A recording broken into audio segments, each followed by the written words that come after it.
ज्ञान। भगवान श्री कृष्ण ने कहा, मैंने इस अमर योग विद्या का उपदेश सूर्यदेव विवस्वान को दिया और विवस्वान ने मनुष्यों के पिता मनु को उपदेश दिया और मनु ने इसका उपदेश इक्ष्वाकु को दिया। आज मेरे द्वारा वही यह प्राचीन योग यानी परमेश्वर के साथ अपने संबंध का विज्ञान तुमसे कहा जा रहा है, क्योंकि तुम मेरे भक्त तथा मित्र हो। अतः तुम इस विज्ञान के दिव्य रहस्य को समझ सकते हो। इस प्रकार यह परम विज्ञान गुरु परंपरा द्वारा प्राप्त किया गया और राज ऋषियों ने इसी विधि से इसे समझा, किंतु कालक्रम में यह परंपरा छिन्न हो गई। अतः यह विज्ञान यथारूप में लुप्त हो गया लगता है। अर्जुन ने कहा, सूर्यदेव विवस्वान आपसे पहले हो चुके हैं, तो फिर मैं कैसे समझूं कि प्रारंभ में भी आपने उन्हें इस विद्या का उपदेश दिया था। श्री भगवान ने कहा, तुम्हारे तथा मेरे अनेकानेक जन्म हो चुके हैं। मुझे तो उन सब का स्मरण है, किंतु हे परंतप तुम्हें उनका स्मरण नहीं रह सकता है। यद्यपि मैं अजन्मा तथा विनाशी हूँ और यद्यपि मैं समस्त जीवों का स्वामी हूँ, तो भी प्रत्येक युग में मैं अपने आदि दिव्य रूप में प्रकट होता हूँ। हे भरतवंशी, जब भी और जहां भी धर्म का पतन होता है और अधर्म की प्रधानता होने लगती है, तब तब मैं अवतार लेता हूं। भक्तों का उद्धार करने, दुष्टों का विनाश करने तथा धर्म की फिर से स्थापना करने के लिए मैं हर युग में प्रकट होता हूं। हे अर्जुन, जो मेरे आविर्भाव तथा कर्मों की दिव्य प्रकृति को जानता है, वह इस शरीर को छोड़ने पर इस भौतिक संसार में पुनः जन्म नहीं लेता, अपितु मेरे सनातन धाम को प्राप्त होता है। आसक्ति, भय तथा क्रोध से मुक्त होकर, मुझ में पूर्णतया तन्मय होकर और मेरी शरण में आकर बहुत से व्यक्ति भूतकाल में मेरे ज्ञान से पवित्र हो चुके हैं। इस प्रकार से उन सबों ने मेरे प्रति दिव्य प्रेम को प्राप्त किया है। जिस भाव से सारे लोग मेरी शरण ग्रहण करते हैं, उसी के अनुरूप मैं उन्हें फल देता हूँ। हे पार्थ, प्रत्येक व्यक्ति सभी प्रकार से मेरे पथ का अनुगमन करता है। इस संसार में मनुष्य सकाम कर्मों में सिद्धि चाहते हैं, फलस्वरूप वे देवताओं की पूजा करते हैं। निस्संदेह संसार में मनुष्य को सकाम कर्म का फल शीघ्र प्राप्त होता है। प्रकृति के तीनों गुणों और उनसे संबद्ध कर्म के अनुसार मेरे द्वारा मानव समाज के 4 विभाग रचे गए।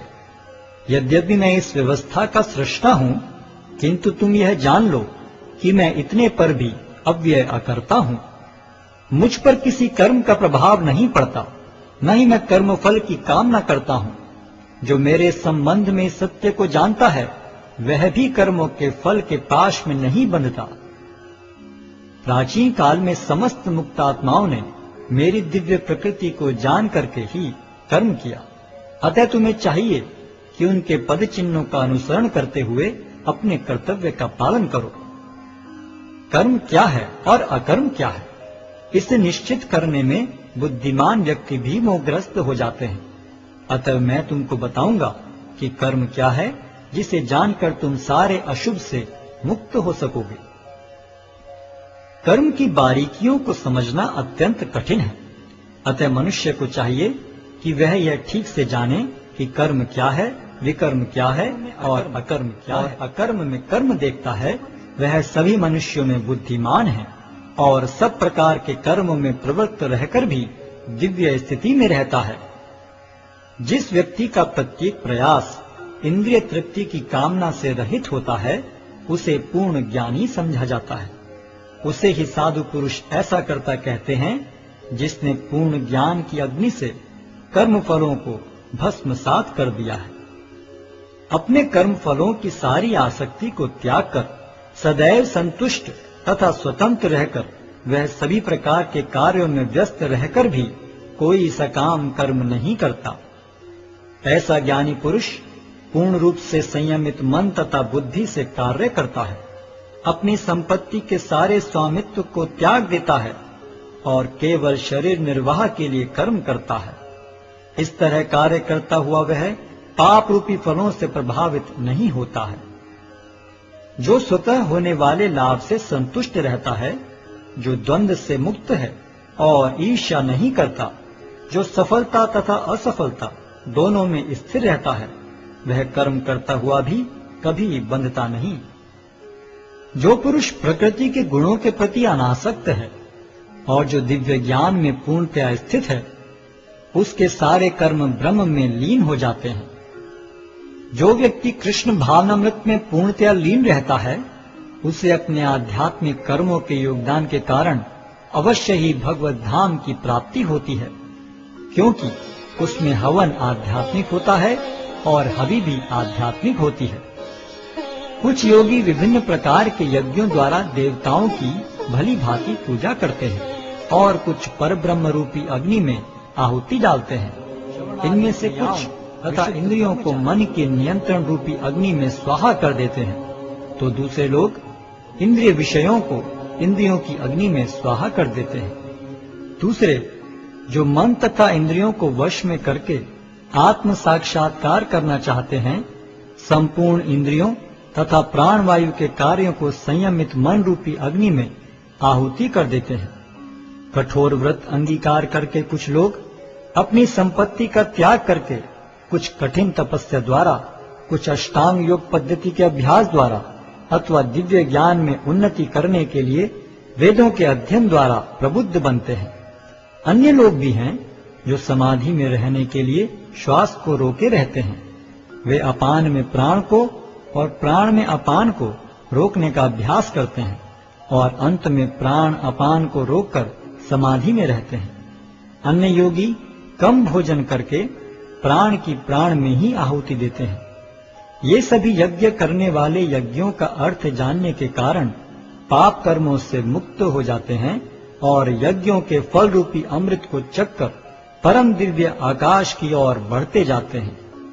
हे कुरुश्रेष्ठ, जब यज्ञ के बिना मनुष्य इस लोक में या तो इस जीवन में ही सुखपूर्वक नहीं रह सकता, तो फिर अगले जन्म में कैसे रह सकेगा? ये विभिन्न प्रकार के यज्ञ वेद सम्मत हैं और ये सभी विभिन्न प्रकार के कर्मों से उत्पन्न हैं। इन्हें इस रूप में जानने पर तुम मुक्त हो जाओगे। हे परंतप, द्रव्य यज्ञ से ज्ञान यज्ञ श्रेष्ठ है। हे पार्थ, अंततो गत्वा सारे कर्म यज्ञों का अवसान दिव्य ज्ञान में होता है।